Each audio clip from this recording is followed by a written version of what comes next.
Cheers and welcome to Irondale Brewing.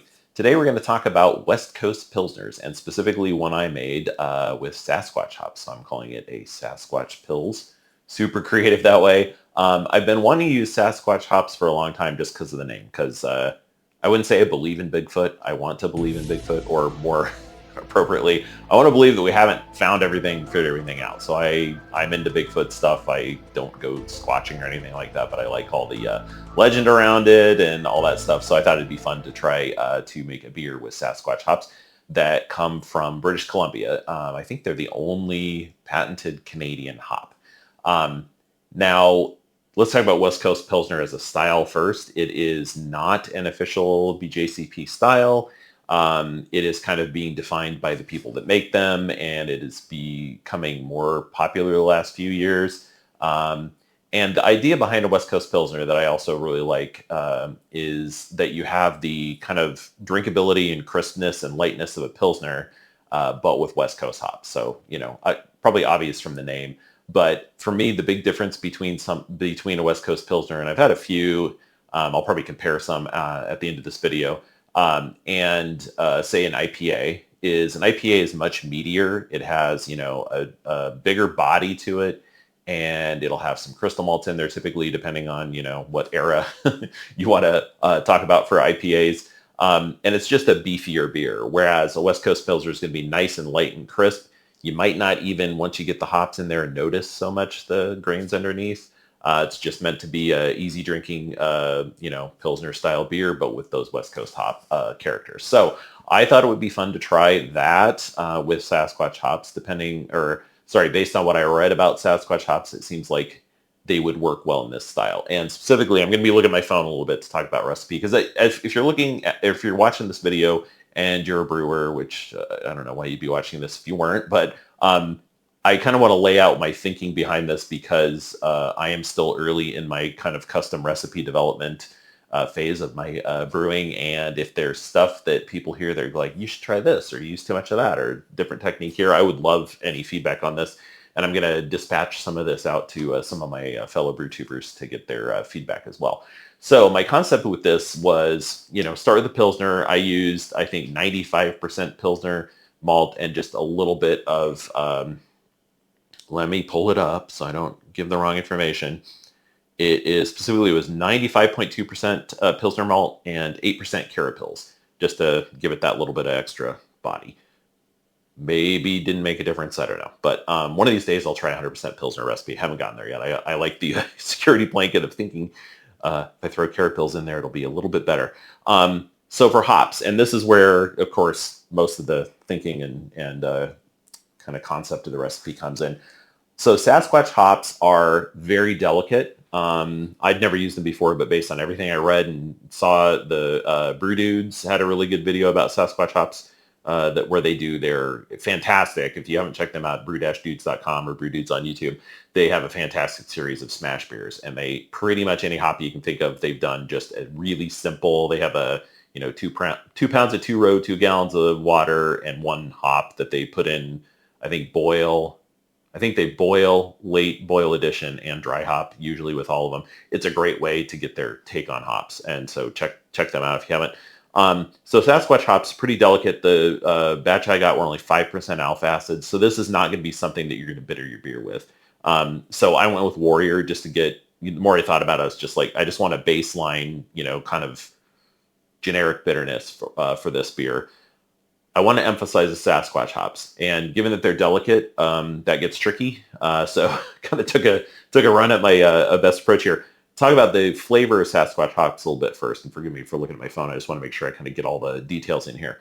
I need to look this up, but Sasquatch hops are floral, citrus, a little bit of green grass or hay. Some people pick that up as, and cream caramel, which is interesting. And I've had just one little sampler of this before. I kind of wanted to wait and try it at the end to get kind of real first impressions. But I did pick up a little bit of that cream caramel. It's an interesting component to it. And like I said, they're from British Columbia. They don't really say on Yakima Valley kind of what styles it might be good for, but I thought, again, if you're if you're looking for something that's kind of interesting and unique and with a generic kind of base Pilsner underneath it, this would be a fun way to figure out what Sasquatch hops are all about.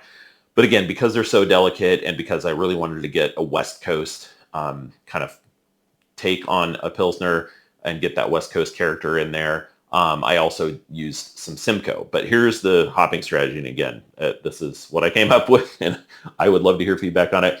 So I used a half ounce of Warrior for the full boil that gave it about 22 IBU.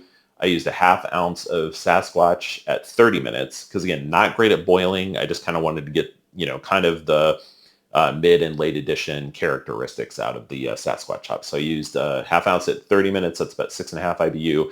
Another half ounce at 15 minutes for about 4.5 IBU. And then for the hop stand, I used 1.75 ounces of Sasquatch. And this is a 20-minute hop stand at 170 Fahrenheit. And then this is where I started introducing the Simcoe. Half ounce of Simcoe also at the hop stand for 20 minutes. Again, that doesn't add a lot of IBU, about 5 total between those two hops. And then I also dry hopped pretty heavily with 3 ounces of Sasquatch and 1.5 ounces of Simcoe. Again, to hopefully get that real nice West Coast. Sasquatch is more delicate. Simcoe, if you're familiar with that, it's the citrus, pine. I love Simcoe, and I thought that would be a nice complement to kind of the characteristics of the Sasquatch. And I dry hopped for 2 days at 50 degrees Fahrenheit, and then dropped it down to cold crash temperature. That gave me a dry hop ounce to gallon ratio of 0.82. That's pushing the higher side of dry hopping. If you're into like heavily dry hopped IPAs or certainly New England IPAs, you get a lot higher. But I kind of wanted to keep this, kind of in the realm of I don't want it to be super in your face because I want to keep that drinkability and not be, the hops are featured here because the underlying beer is pretty nominal. I don't know the best way to put it. It's in the background. But I didn't want to go so over the top that it's just like a total hop bomb. So that's my concept. We'll see how it played out in a little bit here. I think that covered. Oh, and then I used NovaLager to ferment this. I'd never used NovaLager before, but so I was anxious to try that. It is supposed to be a really nice, fast fermenting. You can do it at higher temperatures, very clean, kind of a hybrid yeast. I fermented at 54. I didn't want to push the temperature to the higher end. I didn't really have any rush here, and I didn't want it to ferment fast necessarily. So I fermented at 54 for 5 days, did a 2-day diacetyl rest, and then a 2-day dry hop, and then 3 days of cold crash at 34. I applied pressure at the end. So when I dry hopped is when I added 12 psi of pressure, and that remained through the rest of the ferment. I just kind of wanted to try that, and you kind of wind up, my theory behind that too was like it pushes the hops down, get the hops in there, add a little bit of pressure. And I don't know. Again, I was just experimenting with this batch. I also did use some firm-fed DAP free. NovaLager probably didn't need it, but I thought I'd throw some in there. Threw 8.25 grams in at pitch time. I think that's about it for the recipe. Pretty basic. A lot of stuff going with the hops, but the basic recipe was pretty generic. I mashed at I did a protein rest for 20 minutes at 122. Mashed at 150, mashed out at 170 for 10 minutes, and I already talked about the whirlpooling. And I feel like I'm rambling here, but again, I wanted to talk through the recipe because to give you a concept of what I was going for in my head, and then we can see how well it played out, and also to get any feedback folks might have. So I think that's it for the intro to the recipe. And again, just West Coast Pils is a style that is kind of all over the place because it's not an official style. But the ones I've had, I just really love it's kind of like it's not a cold IPA, so it's a little bit different. And I think it does hit that sweet spot, and to me works better with what, say, cold IPA or some of the other variants of the IPA style are trying to accomplish.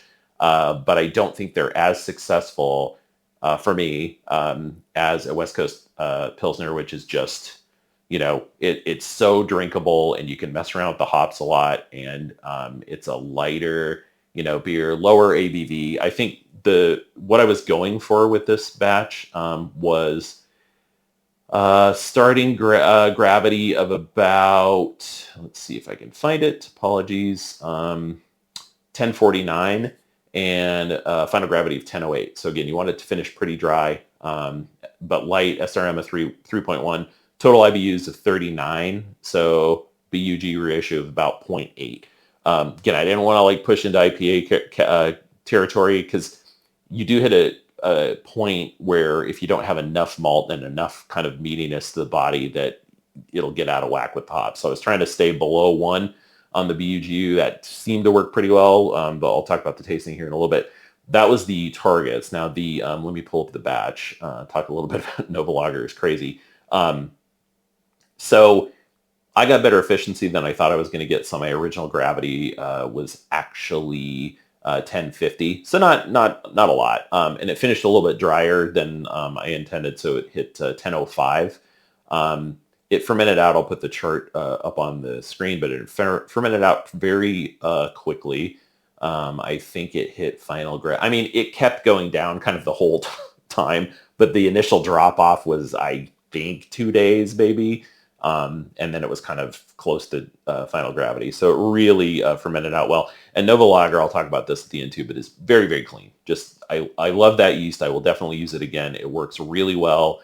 And, you know, I've used Solar Science German for the pre-prohibition lager I did. That worked great too, but much slower fermenting. And I felt like it was a little bit more finicky, or at least in my head, it was, you know, I had to babysit it more because I was paranoid doing my first lager. This, you can just let it rip and it comes out super clean. So I was really pleased with that. Anyway, I'll quit rambling now. I'll do some brew day footage. I may kind of condense the brew day footage down because it's not particularly interesting, other than, you know, I've talked through the hops and all that. I will say I forgot to put Whirlpool in this batch. I did put gelatin in the keg. It seemed to bounce out pretty well. I probably could use a little bit more time to clear up even more, but it's been in the keg for 2 weeks now and it's looking pretty clear. So anyway, let's get to some brew day footage, and then we'll talk a little bit more about West Coast Pilsners and drink a few. In my brew day videos, I tend to skip over the grain and the milling of the grain, but I did want to highlight in this one, this is just 10 pounds of Pilsner malt and 8 ounces of Carapils. The thing I want to show here, and why I'm showing this maybe boring sack of grains there, is what Beer Wine Hobby does that I don't know of other places that do this, that is you can specify fractional amounts of the grains that you want. So in this case, it's 10 pounds of Pilsner malt, 8 ounces of Carapils. They just throw it in a sack and I'm ready to go. I don't have to weigh anything. I wind up with a half a bag of Carapils left over. This recipe, you know, maybe isn't quite as big a deal, but with the Kentucky Common that had kind of like fractional amounts of various grains, I could still specify I need, you know, quarter pound of this or whatever it was. And they just weigh it all out for you and put it in a bag. So you kind of get your own custom pre-made kit, and it's just ready to go, which makes, you know, the brew day that much more convenient. Because now all I gotta do is take that bag, I know it has what I want in it, and dump it in the mill and get it milled up for tomorrow.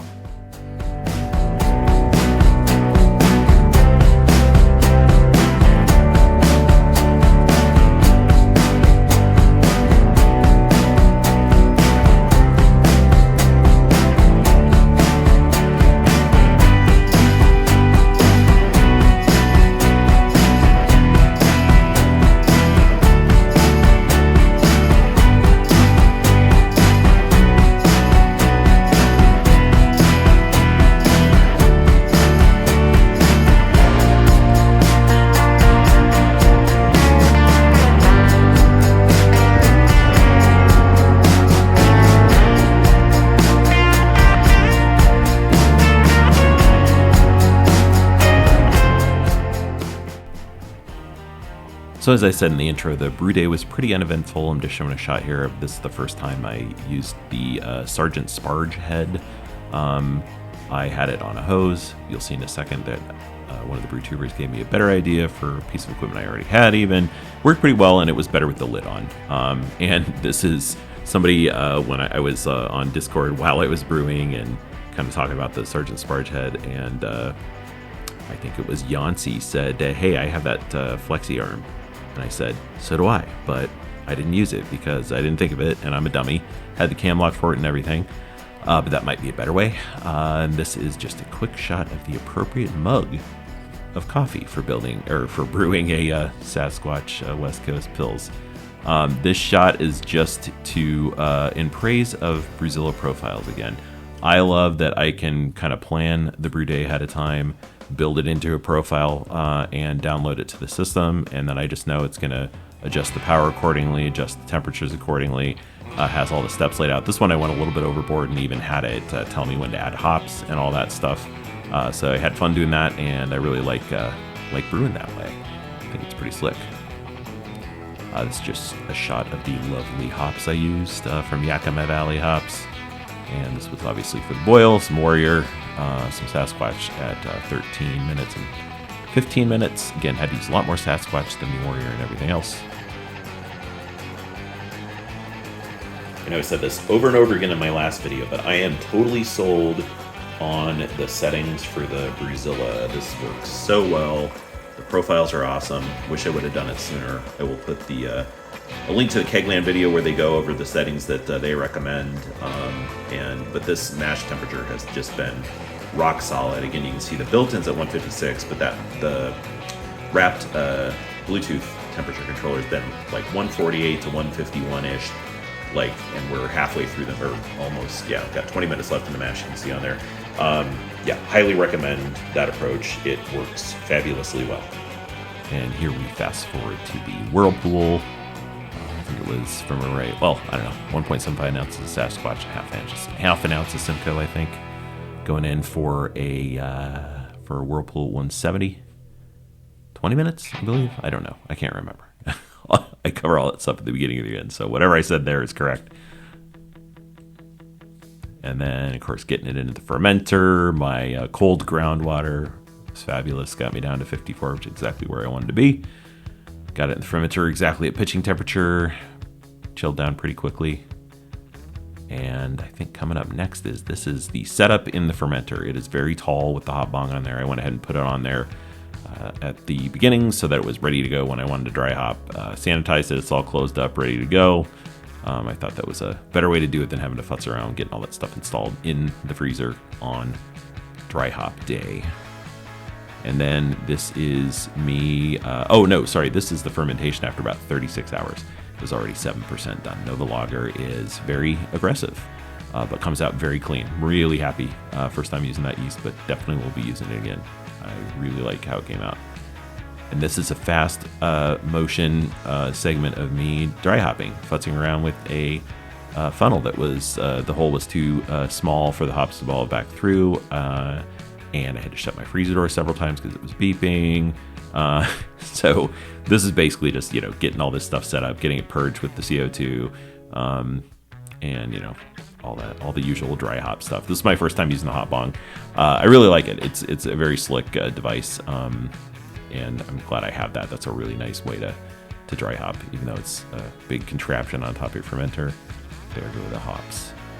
And then I think the next shot coming up is this is what I wound up with. So I closed the valve, took the hop bong off, and then just put the hat back on there and put gas on there. And from then on out, it was at 12 PSI. Time has finally come to keg the West Coast Pilsner. We'll see how this comes out clarity-wise, since, as I said earlier, I forgot to put Whirlfluck in this.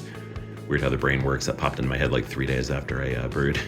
But it doesn't look too bad. I mean, clarity, we'll have to wait and see. I did put some gelatin in the keg, but it smells fantastic. I opened up the spunding valve to release the pressure to get a good starting point for the slow transfer, and the aroma coming out of that spunding valve is just fruity and amazing. So hopefully that bodes well. Won't make you watch this whole thing, but basically my usual process that has been working well for me since I got the Formulation going. The only difference here is that valve for the dry hopping is still up on the top there after I removed the hop bong, which worked awesome as well. So we'll just let this transfer. I'll probably take a shot of the maybe a little sample at the end and see how it's tasting at this point. All right, let's give this thing a taste. Just poured this one. So you can see it is pretty clear, very light. Got some great bubbles coming up off of there. I think it will probably clear up even more, but given the fact that I forgot to put Whirlpool in here, I even said in the video, now I gotta add some Whirlpool, and then I didn't. I'm pretty happy. You can probably see my hand through there. So, I think it's pretty clear. Maybe just a little bit of haze still, and we'll see. This may be what you get with this one, but nice head, nice tight bubbles. I think adding the carbonation at the end of fermentation probably helped, kind of get that aspect of things going. But really happy with the appearance on this one. Let's take a sniff here. Yeah, so this has pretty big head on it. Probably muting the aroma a little bit, but definitely can get the floral and the kind of this batch of Simcoe to me comes through as quite a bit of grapefruit, or kind of generic citrus, but it makes me think of grapefruit. Yeah, really pungent aroma. Might even be able to punch it up a little bit more, but you can definitely, kind of even from out here, you can smell the hops coming off there. So probably, decent amount, or probably nailed the dry hop amount pretty well. I would like a little bit more, but that's could get into trade-off land. But yeah, it smells nice and hoppy and kind of what I was going for there. And I do like the balance. I was guessing that Simcoe would work well with Sasquatch, and that seems to be the case, because I do really like how those two interplay. You get the floral. I don't get too much grassy hay notes off of the Sasquatch. And again, I used 1.75 ounces in the dry hop, and I think only half an ounce of Simcoe. So way pushing towards the Sasquatch, because they're a lot more delicate than the Simcoe is. Decent head retention's fallen a little bit, but there's a nice bubble of foam in there, or foam dome in the middle there. All right, let's give this a taste.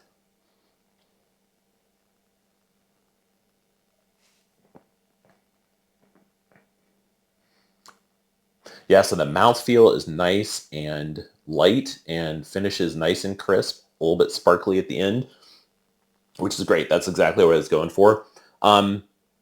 The hops versus when I tried a little taste of this, I think even just yesterday, or in this glass anyway, or in this pour of it, feel a little bit more muted. I did give a glass of this to my wife. She is not a fan of hoppy beers, and she really liked it and said it's not too bitter. So I might, again, not that I want to make something that my wife doesn't want to drink, but if she's saying it's not too bitter, for me, I could probably push that a little bit more.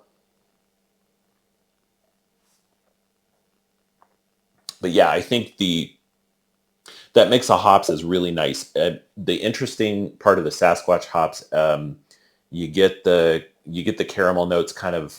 And I'm getting a little more of that grassy, not in a bad way, not like vegetal grassy, like process wise the hopping. But there's a little bit of that grassy from the Sasquatch in that last sip. And you do that, you get where I pick up the caramel notes is kind of in the finish. It has that little bit of caramel sweetness and smoothness at the end, that I think that must be where that's coming from. Oh yeah, now that the head went down a little bit, yeah, the aroma on this, I really am enjoying that. Yeah, so that's, I'm pretty pleased with it. I think it's, my only complaint about it, and this is what I always do on these videos, complain about my beers. I think it came out really well, and especially for just, kind of working through in my head how it might come out in the actual beer. I think I got pretty close. Some tweaks I would make. Probably there is a little bit of a lingering grapefruity, almost astringenty. It just kind of stays on the palate a little bit longer than I would like. I don't know if that's too much Simcoe in the dry hop, or maybe just too much Simcoe in general. That probably could be tweaked a little bit. It's not bad. I'm just, being kind of overly critical as far as what I'd change. I would use Whirlpool next time for sure. But again, for not putting Whirlpool in there, that's looking pretty good.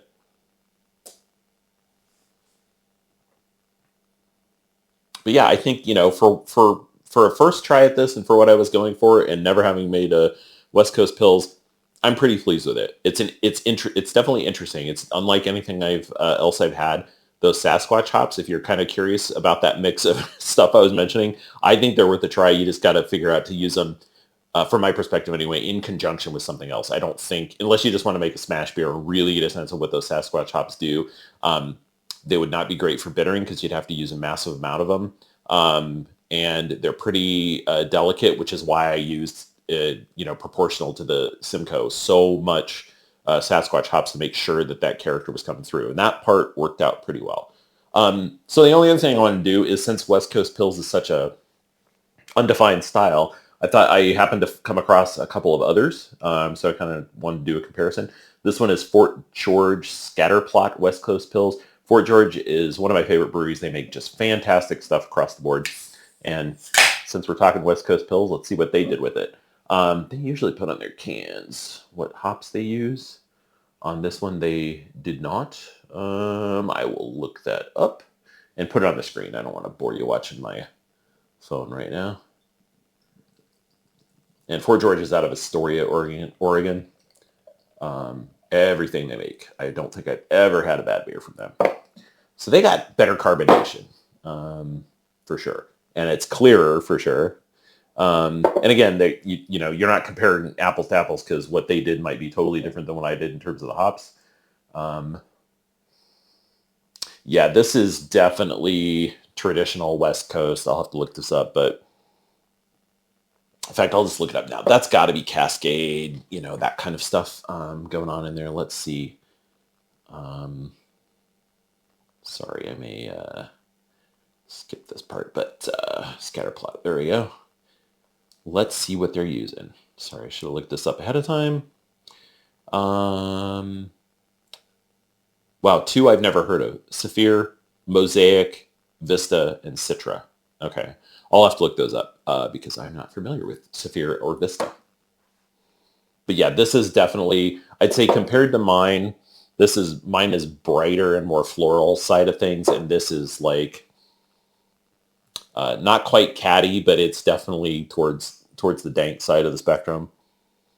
And a little bit of burnt rubber going on in there. I don't know what that is.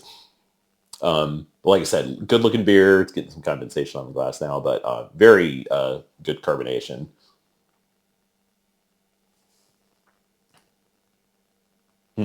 Yeah, that's really nice. Great light mouth feel, very crisp and heavy on the Citra. I don't know that that's only coming from the Citra hops, but that's the characteristic you get out of this one. Really nice. There's something, there's something, I don't know if it's one of the hops that has that little bit of burnt rubber. Not my favorite, but the flavor is fantastic and the mouthfeel is nice and light and crisp, which is what you're going for. And then the other one I happened to find is another Oregon brewery called Bowie. They also make really great stuff. And this is their West Coast Pilsner. Let's see. This just says vibrant citrus notes from Pacific Northwest hops. Grapefruit aroma shine. Yeah. So let's see. They don't say specific hops they use. Let's see what this one's all about.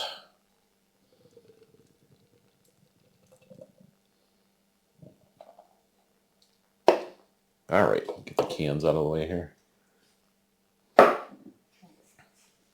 That one's definitely it's a little bit hazier and has a little bit more of an orange hue to it. Let me scoot these over so we can get a better shot. Yeah, it's interesting. Not quite as clear. Not getting a lot of aroma off it either. Swirl a little bit, see if we can get something going here. Yeah, I mean, smells kind of generally citrusy, but not nearly as intense as the aroma on those two.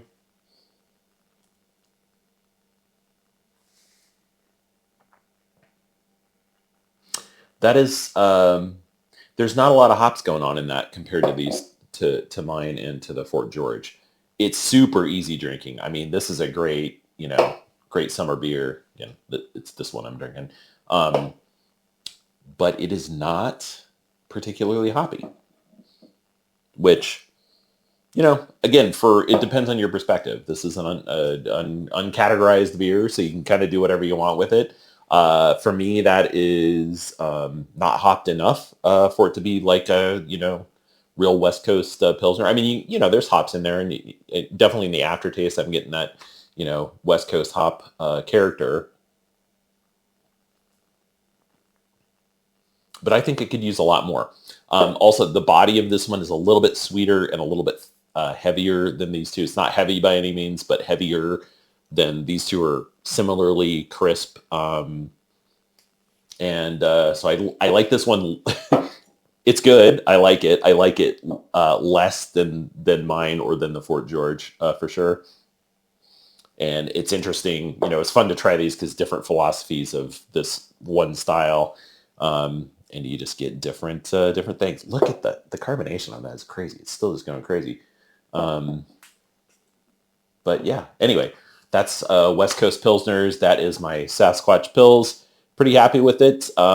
If you heard or saw anything in here that you're like, you're crazy or you should try something different, I am all ears, because I do think I want to make this again. I like where it's going. I think with some tweaking, it would be could turn into a really fantastic beer. And it was fun to try Sasquatch hops because I love Bigfoot stuff. So yeah, pretty happy with that one though. We'll see how it does. I'm going to enter it in the Lights On competition that's coming up in a couple of weeks here. We'll see how it does there. I don't know if I mentioned my pre-prohibition lager. I entered that in the Cascade Brewers Cup and I got a 39.5. So I was really happy with that. I will definitely be making that one again too, but I'll talk competitions here, maybe in a future video. Next video coming out, I did just keg my Kvolsch, which is a Kolsch fermented with Kvike Lutra. It is pretty promising, at least from the little sip I had going into the keg. Needs some mellowing out. It's pretty, the hops were pretty intense, and I didn't, it's a pretty basic Kolsch recipe that I just happened to ferment with Kvike. So we'll see if they still turn out super intense. Then that'll tell me something about Kvike Lutra that because I've never used it before. But I will stop rambling for now. Cheers! Check out West Coast Pils. It's a fun style because there's so much variety, and you can definitely for me, it was fun to think about just that base Pilsner and then kind of all the crazy things you can do with the hops when you kind of cut loose from the Pilsner style and mix in the West Coast stuff. So thanks for watching. Cheers. See you in the next one.